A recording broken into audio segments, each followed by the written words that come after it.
What is up, YouTube? It's your boy Alex here from AlexCFE, and today we have another video. So this is kind of like an off-topic, something that I just kind of wanted to bring up because I kind of noticed it throughout the season and just the past couple of weeks. So somebody at my locals came up to me and basically asked from another card game, just friendly with him in general.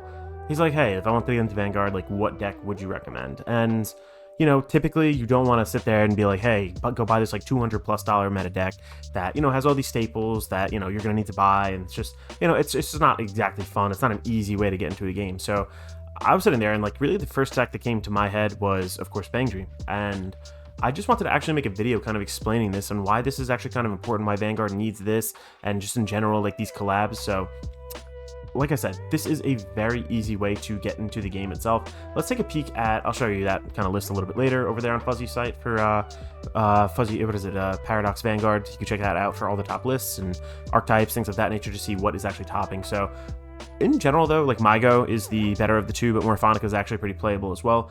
Out of the last Fated Clash set, we got this collab finally in English, and this was kind of running around Japan, especially during the Shiranui meta. It can actually do pretty well against it in general. And I'm not going to get into the deck list itself. Richard actually over on Nexus Corps did a really good video on this.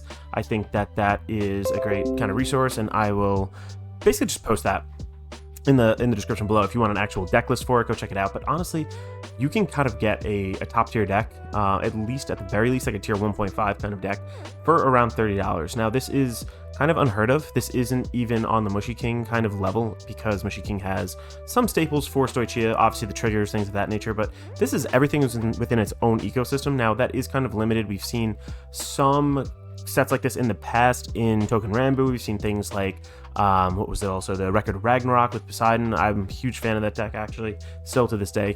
I love to play it when I want.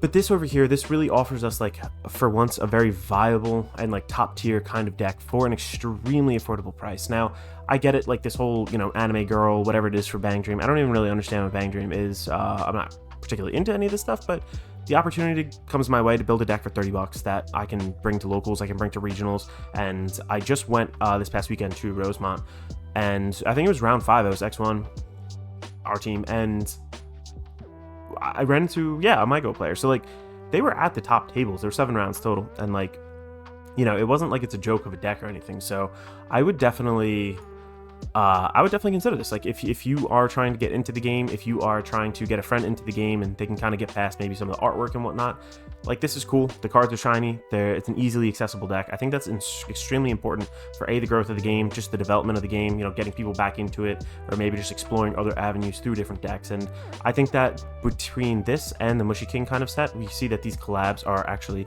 very healthy for the game, actually help a whole lot. I think that these things need to continue, and I just really want to see them in the future, because this is, like I said, a great way to kind of bring people in. And don't take my word for it. This over here, I kind of recorded this video almost 2 weeks ago. I forgot to mention a couple things, so redid this video. I haven't posted it in a bit, so I apologize for that. But over here, this was 6th. Now, you know, the things obviously changed. This is a live site for Fuzzy's VG Paradox.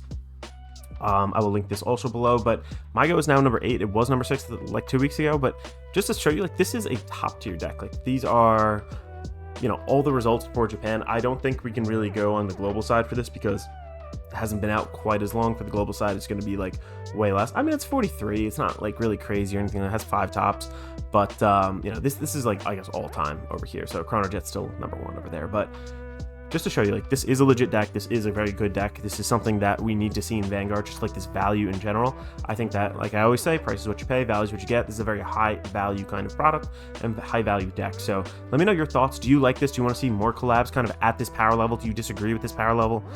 Do you like the way that it was printed in this set to keep it as super cheap? Because I know it was like very widely printed, and there was a whole lot of these in boxes if you opened up a case or boxes of the Fated Clash. So let me know your thoughts down below. I personally really like this deck, and yeah, go check out Nexus Corp. They did a great video. Richard over there did a great video on this if you are interested in building it. But make sure to use my CTG player affiliate link down in the description below. Absolutely no cost to you. You can shop that link to help support the channel. I definitely appreciate it in advance. And if you are enjoying this content, make sure to leave a like on the video, possibly consider subscribing to the channel. Thank you so much. This is Alex from AlexCFE signing out.